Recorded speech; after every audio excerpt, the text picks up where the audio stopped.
The storm swallowed the road that night. Nothing but white, wind, and silence. Ethan Walker, a 45-year-old U.S. Army veteran, was driving slow when he saw it. A shape, small, barely moving, pressed against a wooden post on the side of the road. He pulled over, and the cold hit him like a blade.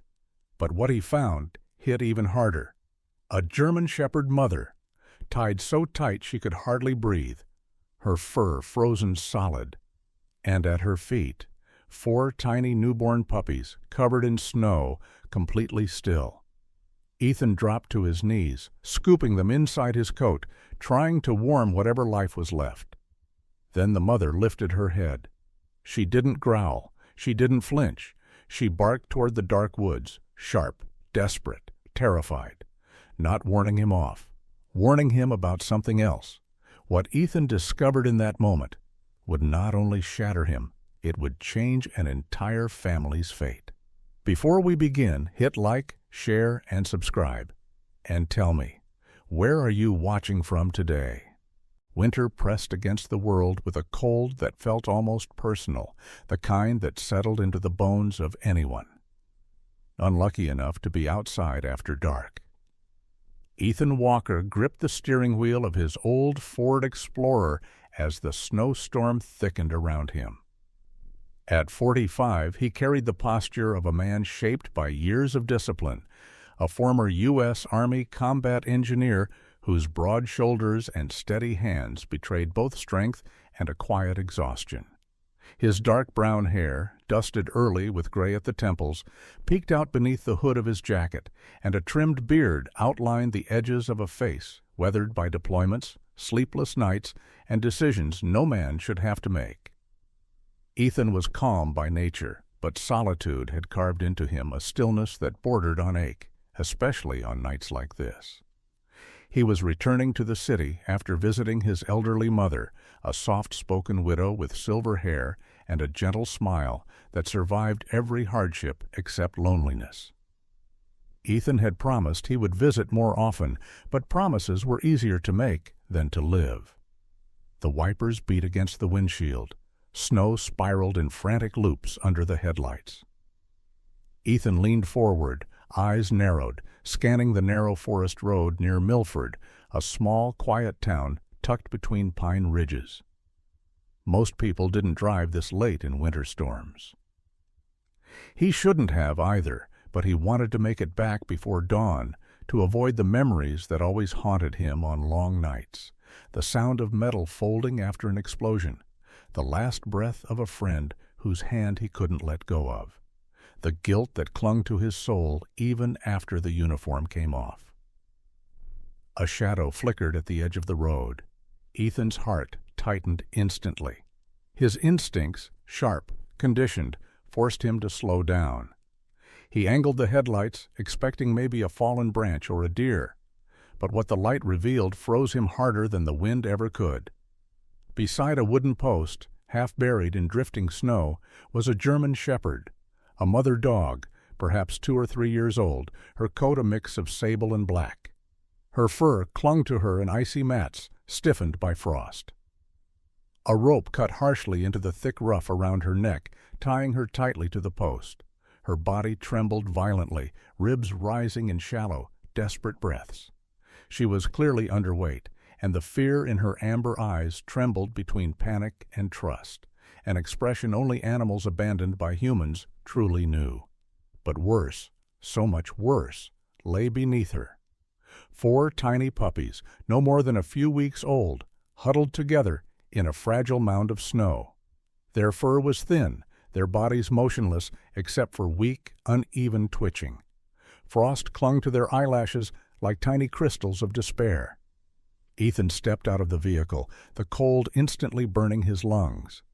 He knelt slowly, hands open, speaking in a low, steady voice. "Easy, sweetheart. I'm here. I'm not going to hurt you." The mother dog didn't growl. She didn't try to pull away.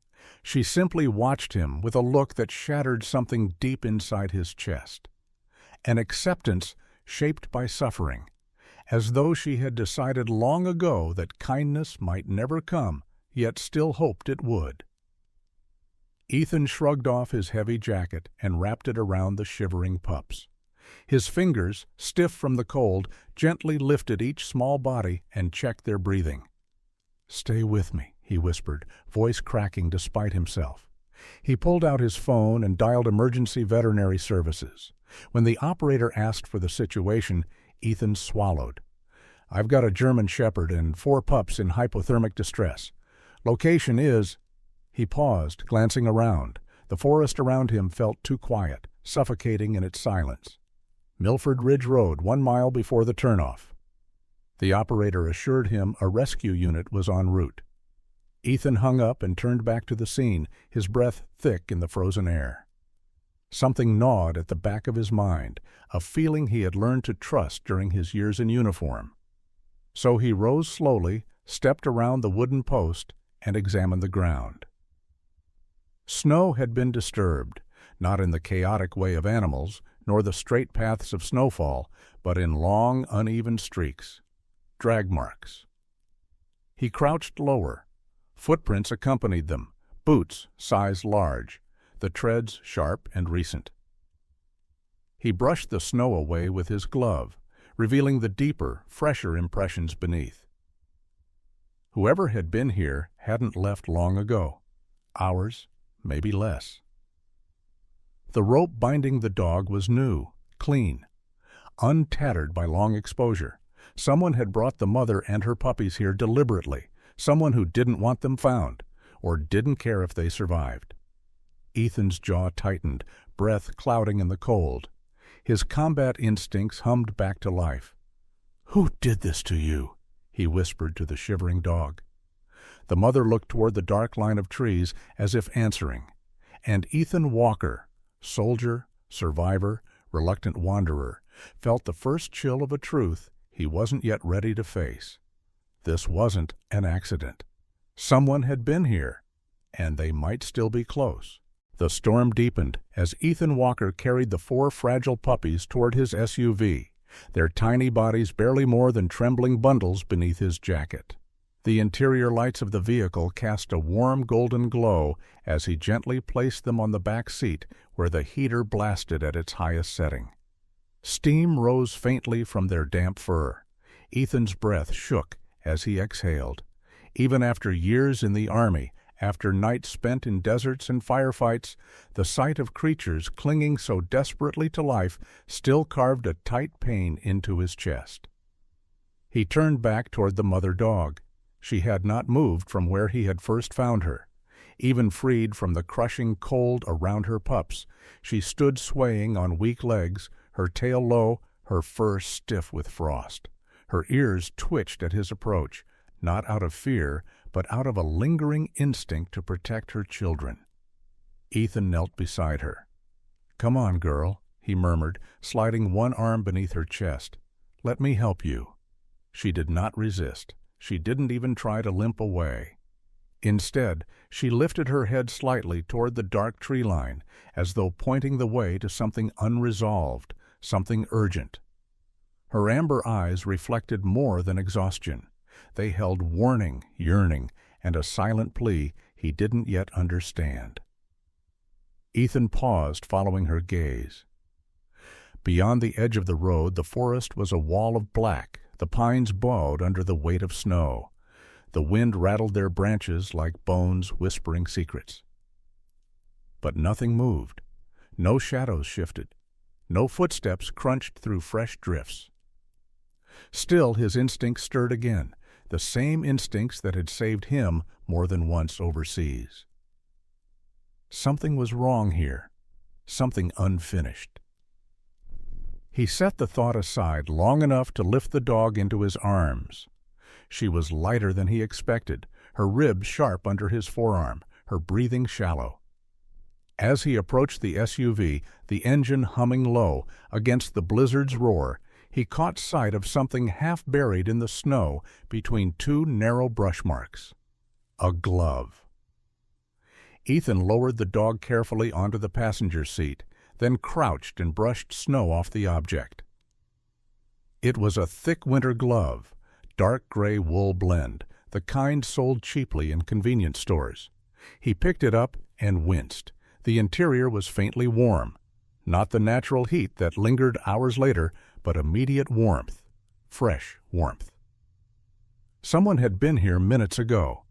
He scanned the area more deliberately, sweeping his flashlight in arcs across the frozen ground.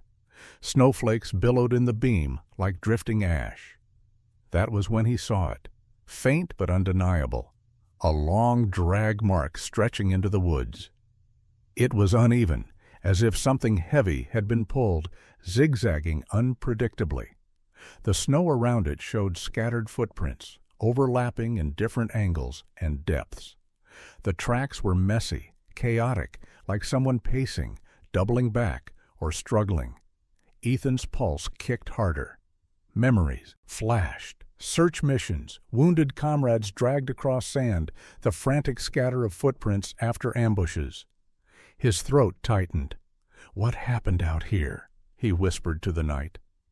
A sudden gust of wind pushed against him, carrying the metallic scent of cold pine, and something else, fear, or the ghost of it.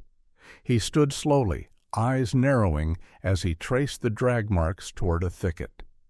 The path disappeared quickly under drifting snow, but the direction was clear. Someone had left in a hurry, someone who might still be close, and someone who might have left that dog tied deliberately, not out of cruelty alone, but desperation. Returning to the SUV, he checked on the puppies, still breathing, still fighting. The mother dog lay curled tightly beneath his jacket, her eyes half-lidded but not closed. She lifted her head once more toward the forest, a soft whine vibrating through her throat. "You want me to see," Ethan murmured. "Something else is out there." His fingers tightened on the steering wheel.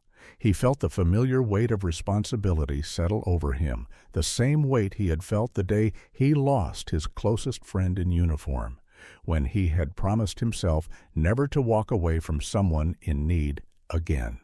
He started the engine, letting it idle, while he stepped outside one last time to study the area. The drag marks leading toward the woods, the overlapping footprints, the glove still radiating warmth. And deeper than these clues, his instinct, that quiet voice sharpened by years of danger, telling him the story wasn't just about abandoned animals. It was bigger, darker. Lightning didn't strike him. No shout pierced the storm. But Ethan felt the shift, a realization settling like ice along his spine. Someone hadn't simply dropped the dogs here. Someone had been moving through this forest, dragging something, or someone, and whatever had happened wasn't finished. He closed the SUV door, heart thudding with purpose, as the heater hummed and the storm outside thickened into a white veil. Ethan followed the drag marks with his eyes until the darkness swallowed them whole. He understood, with growing dread, that this wasn't just a rescue. It might be the beginning of something far more dangerous. Snow swallowed the forest in a weighted hush as Ethan Walker followed the drag marks away from the road. His boots sank into the powder with each careful step, the beam of his flashlight piercing the darkness in a narrow cone of pale gold. Behind him, the SUV idled softly, its heater fighting the storm to keep the mother dog and 4 surviving puppies alive. Ethan's breath left him in controlled exhales as he moved deeper between the crowded pines. There was a heaviness in the air, not just the storm, but something unspoken, a lingering imprint of fear. The drag trail snaked toward a small dip in the landscape where the trees thickened. Their branches drooped under the burden of fresh snow, bending like mourners bowing their heads. As he descended into the shallow hollow, the beam of his flashlight caught something angular beneath a thin crust of ice. A children's sled lay overturned, its red plastic dull and cracked, one rope handle buried in snow. Frost gathered along its edges. It wasn't a sled abandoned for days. It had only just begun to melt into the ground. The cold wind hissed through the branches, carrying the unsettling suggestion that whoever had been here had left it in haste. Ethan crouched, wiping away the snow with a gloved hand. His flashlight reflected off metal runners scratched by rough terrain. He righted the sled slowly and froze. A fifth puppy, tiny and pale-furred, lay beneath it. Its body was curled inward, as though shielding itself from the storm's bite. The pup's eyes were closed, its chest still, its fur stiff with frost. A faint trail of disturbed snow around it told the heartbreaking truth. The puppy had sought shelter under the only thing available and succumbed to the cold there. Ethan swallowed hard. A familiar burn rose behind his eyes, a burn he had trained for years to suppress. Loss wasn't new to him, yet the cruelty of such small, helpless life, extinguished in silence, tore at him in ways battlefield memories never could. "I'm sorry, little one," he whispered, touching its frozen head with tenderness. A low whine broke the quiet. Ethan turned sharply. The mother German shepherd had managed to slip from the SUV sometime during his search. She stood a few yards uphill, her legs trembling, her body weakened by the storm and her own ordeal. Even so, she pulled herself toward the hollow, driven by instinct. Her fur bristled as she looked past Ethan toward the sled. Then she saw the motionless pup. Her ears folded back, and she attempted to descend, but her legs buckled beneath her weight. Ethan rushed forward and caught her before she fell. Up close, her age showed more clearly. Probably 2 years old, young but worn from hardship.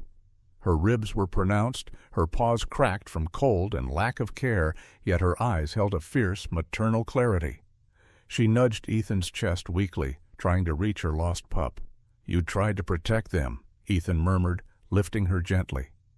"You did everything you could." As he carried her back toward the sled, something caught his eye. Near the base of the pine tree, half concealed beneath wind-blown snow, was a scrap of paper. It fluttered faintly, trapped against a root. Ethan, kneeling, and pinched the frozen corner free.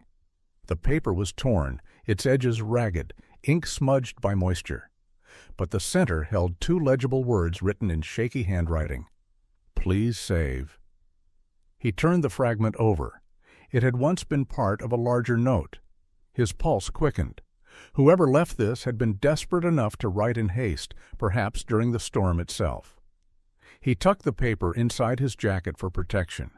Then, sweeping the flashlight slowly across the ground, he searched for more evidence. The disturbed snow around the sled formed a rough semicircle, as though someone had knelt or crouched there. He stepped closer to the tree, leaning past the trunk. And that was when he saw them. Footprints, 2 sets.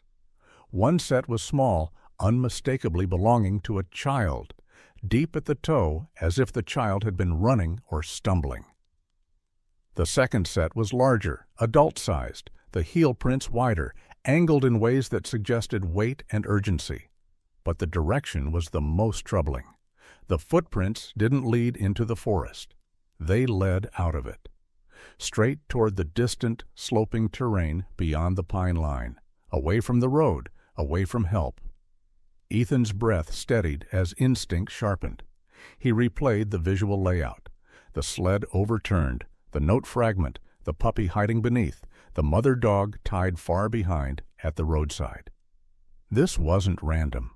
Someone had moved through this hollow with purpose. A child had been here, recently enough that the prints hadn't vanished under fresh snow, and someone larger had guided or dragged them away.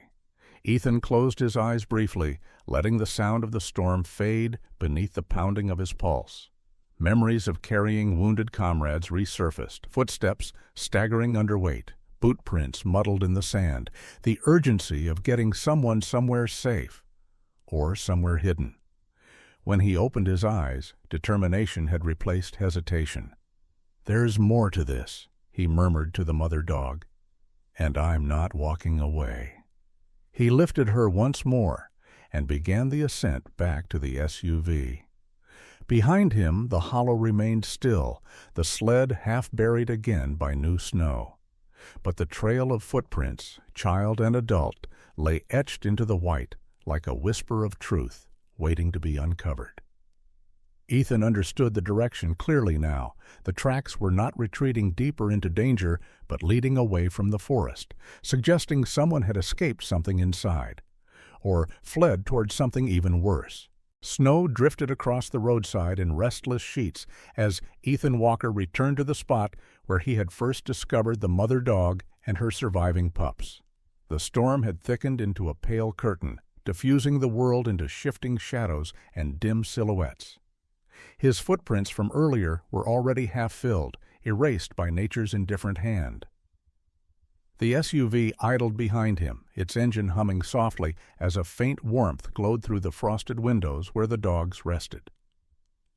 Ethan adjusted his scarf and scanned the ground with slow, methodical sweeps of his flashlight, knowing instinctively that this place held more answers than he had uncovered. He walked the perimeter, analyzing every ridge of disturbed snow. Years in the Army had trained him to read terrain the way some men read maps, and he could sense imbalance in the details. The way the snow was packed here and loose there, the slight indentation where someone had pivoted sharply, the partial imprint of a boot where the heel had dragged. Someone had been moving with urgency, someone who didn't want to be followed. His boot struck something solid. Ethan froze for a heartbeat, then crouched and brushed snow aside. A dull metallic corner emerged, rimmed in frost. He dug with his gloved hands until a small metal box revealed itself, chilled so deeply it burned to the touch. It was wrapped in a child's knitted scarf, pale blue with tiny white threads woven through, the pattern simple but lovingly made. The kind of scarf knitted by a mother, grandmother, or someone who cherished the child who wore it. Ethan's chest tightened as he unwrapped the box. The lock had been broken earlier, perhaps with haste. Inside lay objects arranged with care despite the storm's chaos. The first item was a photograph. Even in the dim light, the faces were striking. A woman in her early 30s, tall and slender, with long chestnut hair tied loosely over one shoulder. She had high cheekbones, warm brown eyes, and a soft, tired smile, one that belonged to someone who loved fiercely but carried burdens no one else could see. Her skin was lightly freckled, the kind earned from long drives and open windows rather than beaches. Beside her stood a boy around 8 with tousled sandy hair and a wide grin missing one front tooth. His cheeks were round, his sweater too big for him as though handed down, and his eyes, light hazel, shone with a blend of innocence and mischief. At their feet sat the mother German shepherd, her coat healthier and fuller in the picture, her posture alert yet gentle, as though guarding her small family. Ethan studied the woman's face longer than intended. There was resilience there, something he recognized from soldiers who had endured more than most, but refused to break. He wondered what had happened to her. Why had she written the plea he now held? He lifted the second item, a note, its ink smeared from snowmelt. Only fragments remained readable. If someone finds them, I had no choice. Please protect the kids. Danger! The words were jagged, hurried, the writing slanted downward as if written while trembling or while running out of time. Ethan reread the fragments, piecing together what he could. Kids, plural. Did she mean the puppies, or the boy, or both? His pulse tightened at the thought of the child's footprints he had found near the overturned sled. A soft gust whistled through the trees. Ethan looked up and froze. In the distance, barely visible through the swirling snow, stood a figure. A man, judging by the broad shoulders and height, wearing a dark winter jacket torn at the sleeve. His stance was unsteady, one arm held slightly away from the body as if injured. Snow plastered his hood to his head. Even from afar, Ethan sensed something raw and dangerous in the man's posture, an unpredictable tension, the kind born from desperation. Ethan raised his flashlight in a slow, non-threatening arc. The beam caught the figure's chest, illuminating a flash of pale skin beneath the torn fabric. The man flinched, instinctively recoiling like a wounded animal. "Hey," Ethan called, voice steady but firm. "You need help?" For a heartbeat, the man didn't move. Then, abruptly, he pivoted, not with the speed of someone running, but the stumbling retreat of someone injured, and vanished into the tree line, swallowed by the dark timber. Ethan's instincts surged. He advanced cautiously toward the spot where the man had stood, his boots crunching through fresh powder. At the base of a pine trunk, the snow was disturbed, an imprint of weight, a partial footprint, and something more alarming. A thin smear of blood, stark red against the white. Not much, but enough to confirm the man's injury. Ethan knelt, studying the pattern. The droplets were elongated, pulled by motion. Whoever the man was, he wasn't stationary. He was moving deeper into the forest, possibly trying to hide or escape. The veteran gripped the metal box tighter. The picture, the note, the fleeing man, the drag marks, the footprints of a child. It was all connected, and the storm had only begun to reveal the truth buried beneath its silence. The lights of Milford flickered faintly through the haze of wind-blown snow as Ethan Walker pulled into the small town. The veterinary clinic, an aging brick building with a single glowing sign, stood like a lone beacon against the storm. He carried the mother dog inside first. She trembled in his arms, her fur stiff with frost, but her eyes fixed on the door behind him, waiting for her puppies. Inside, warmth enveloped them, tinged with antiseptic and the soft hum of heating vents. Dr. Mary Ann Brooks emerged from the back room, a woman in her late 50s, short and compact, with salt and pepper curls, and sharp gray eyes softened by the compassion of decades in practice. Her hands were small but steady, the hands of someone who had saved countless fragile lives. "Bring them quickly," she urged, her voice brisk but warm. "Hypothermia, this deep. They don't have long." Ethan fetched the 4 puppies and placed them gently into a heated basket, while Dr. Brooks prepared warming fluids. One technician, a skinny young man with freckles named Jamie, rushed to roll over a portable incubator. He moved with nervous urgency, the kind of person whose anxiety grew from how deeply he cared about doing things right. Ethan noticed the way Jamie's brown eyes darted between the puppies and the doctor, waiting for instructions, as if afraid of failing them. The mother dog lay close to the glass window of the treatment room, watching every movement with eyes clouded by exhaustion, but sharpened by instinctive love. When a puppy whimpered, she tried to rise, but her hind legs gave out. Dr. Brooks gently guided her back down. "Easy, sweetheart. They're safe now," she whispered. Ethan stepped back, letting the professionals work. Relief mixed with lingering dread within him. Getting the dogs to safety was only the beginning. The storm outside carried more than cold. It carried unanswered questions. Once the dogs were stable enough, Ethan drove to the Milford Police Department. It was a modest building of fading tan brick, its interior lit with flickering fluorescent bulbs that hummed like an old refrigerator. A tired officer greeted him at the desk. Officer Leonard Hayes, mid-30s, tall but slightly hunched, had sandy hair cut too short, and eyes that revealed a man who had seen more disappointment than glory in small-town policing. He offered Ethan a weary nod. "You're the one who found the dogs?" he asked. Ethan handed him the metal box wrapped in the child's scarf. "This was buried near the tracks. There's a photo and a note. You'll want to see it." Hayes flipped open the lid, examined the contents, and immediately stiffened. "One moment." He disappeared into the back office. Minutes later, Ethan was ushered into a small briefing room where Sheriff Tom Delaney waited. Delaney was in his late 50s, barrel-chested, with a thick white mustache and deep-set blue eyes that seldom missed detail. He carried the authoritative presence of a man who had spent decades navigating both the best and worst of human behavior. Yet tonight, seriousness weighed heavier on him. "This woman," Delaney said, sliding the photograph across the table, "is Sarah Coleman." His tone shifted, respectful, worried. 32, school counselor. Went missing 2 days ago with her son, Noah. Car went off the highway during the storm. Wreck was found, but they weren't inside. Ethan felt a cold prickle run down his spine.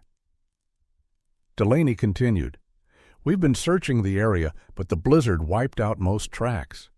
We feared they succumbed to exposure." He paused, tapping the picture of the German Shepherd. "Looks like her dog, Bella, survived. That's a miracle in itself." "And the boy?" Ethan asked quietly. "We don't know, but this—" Delaney held up the torn note. "This tells us she was alive long enough to leave a message." Officer Hayes returned with a printed sheet, a photo enlarged from a national database. The man's face was raw with anger, jaw tight, dark eyes hollow.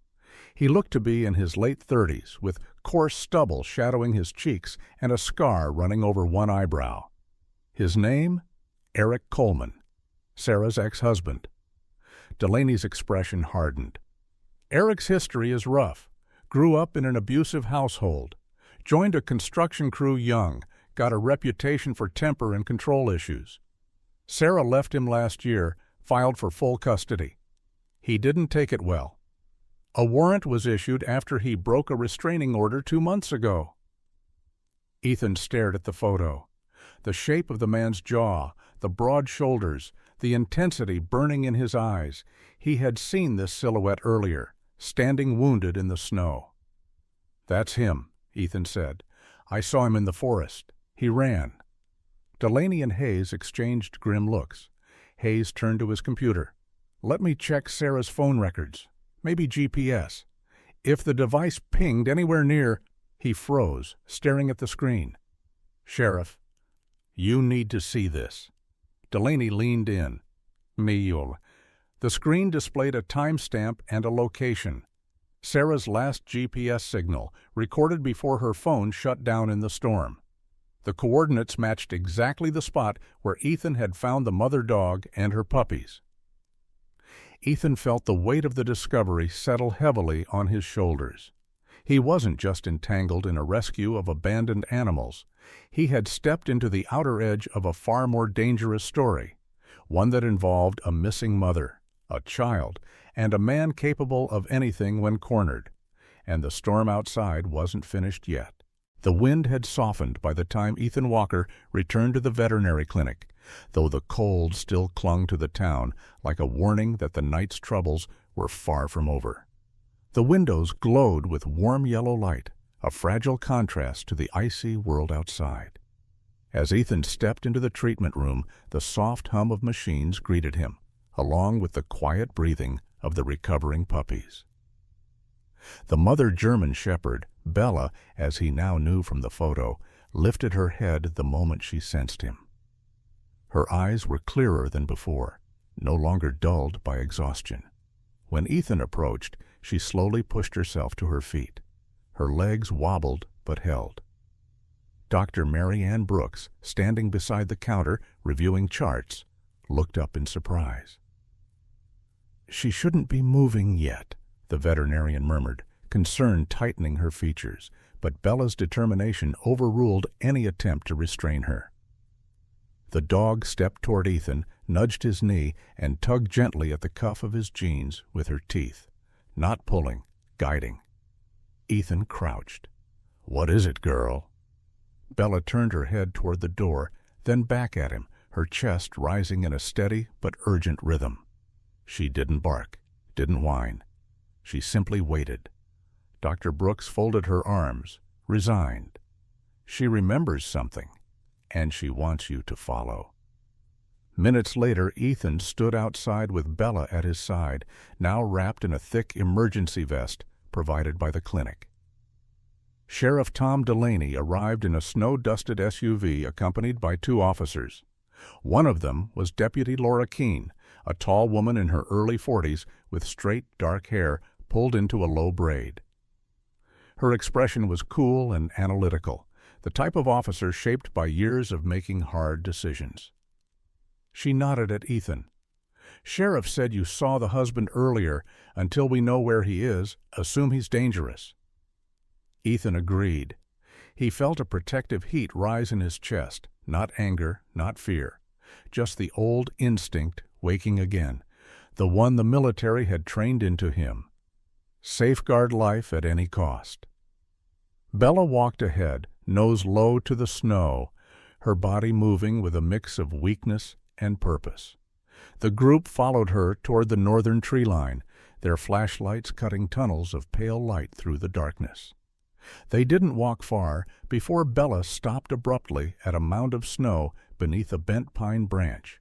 She pawed frantically, whimpering. Ethan and Keene knelt beside her, brushing away the top layer until a small shoe emerged, a child's sneaker, blue with faded cartoon rockets printed along the sides.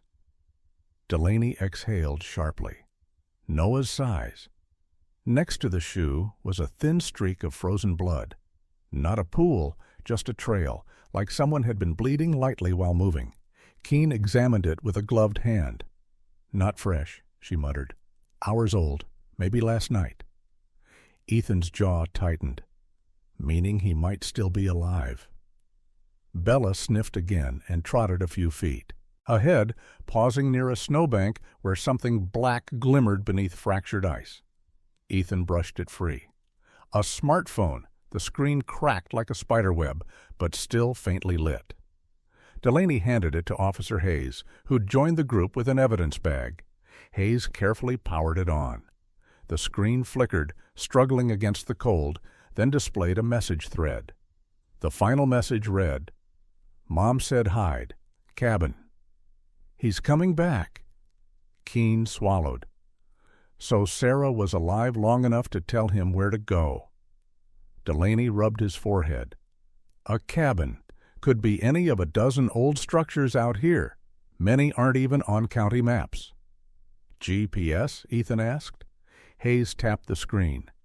"Phone's trying to recover location data. Give it a second." Bella grew restless, pacing in circles and letting out low, anxious grumbles. She wanted them to hurry. The screen blinked again, this time showing a satellite icon. A single coordinate loaded, faint but readable. "Got it," Hayes said quietly. "A location 1 mile northeast from here." Keene raised her head. "That's toward the old logging trail. There are cabins out there." Delaney motioned to gather up equipment. "We move now. Snow's picking back up." They followed Bella deeper into the woods, trudging through rising drifts. The darkness felt heavier here, pressing in around them like a held breath. Branches creaked in the wind, shedding powder that cascaded like silent ghosts.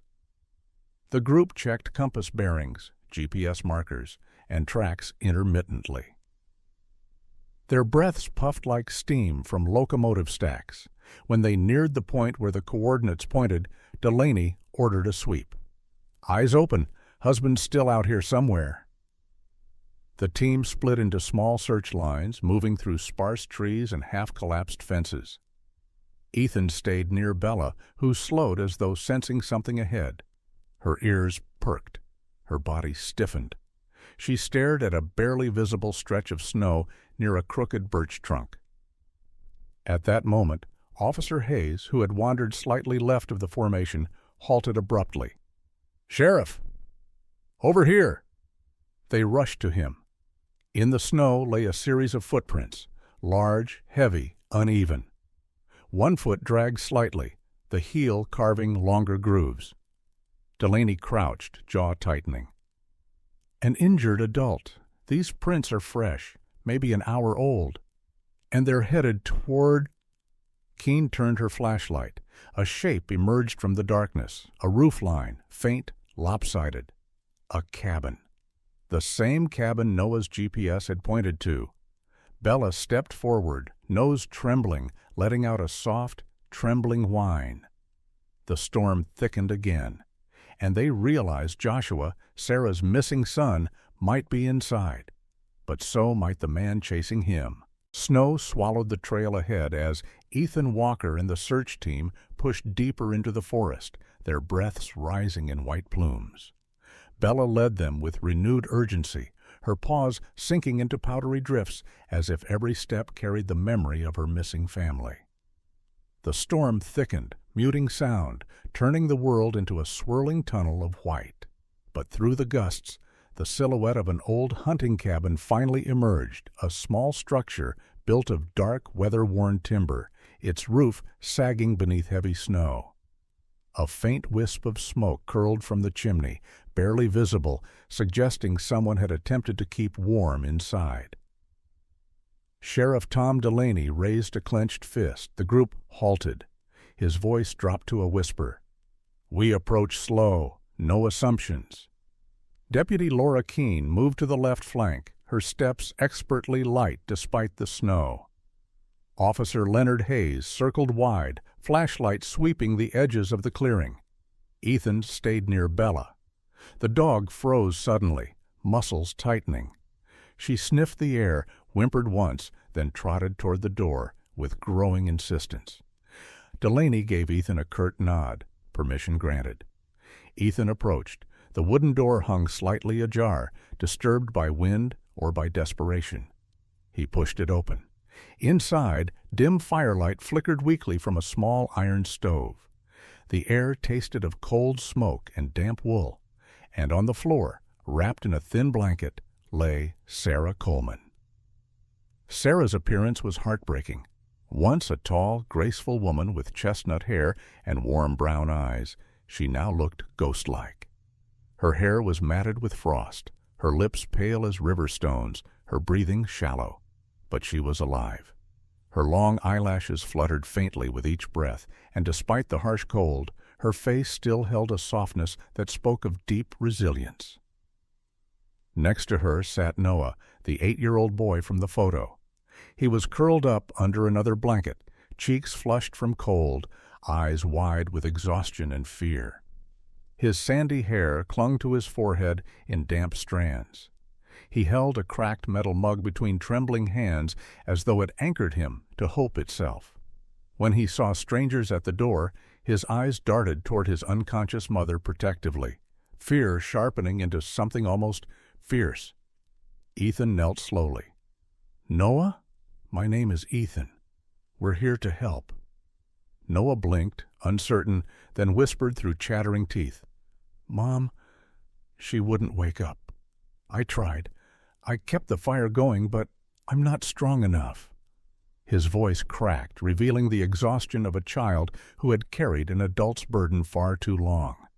Bella pushed past Ethan and bounded toward them. Noah gasped, tears welling instantly. "Bella!" He opened his arms, and the dog pressed her muzzle against his cheek, whining softly. Then Bella carefully nudged Sarah's arm, as if pleading for her to stir. Keene moved in quickly, assessing Sarah's condition. She was methodical, her calm presence steadying the moment. "Severe hypothermia," she murmured, "but pulse is strong enough. She held on longer than most could in this cold." Delaney radioed for medics while Hayes checked the rest of the cabin. "Sheriff," he called moments later. "Movement outside!" They rushed out, circling behind the cabin. There, half buried in snow near a fallen log, was Eric Coleman. He appeared barely conscious, face gray, lips split with cold.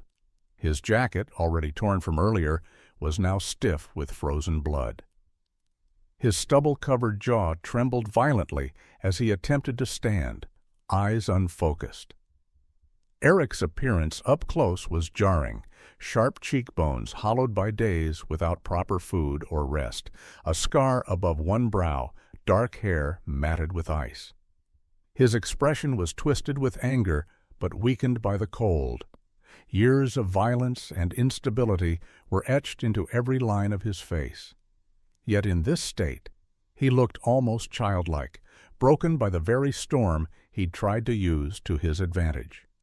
Keene cuffed him swiftly. "Eric Coleman, You're under arrest for violation of restraining orders, endangerment, and kidnapping." He didn't resist. He couldn't. He simply collapsed to his knees. Within minutes, medics arrived. 2 young paramedics named Daniel Ruiz and Liza Carver, both bundled in insulated jackets.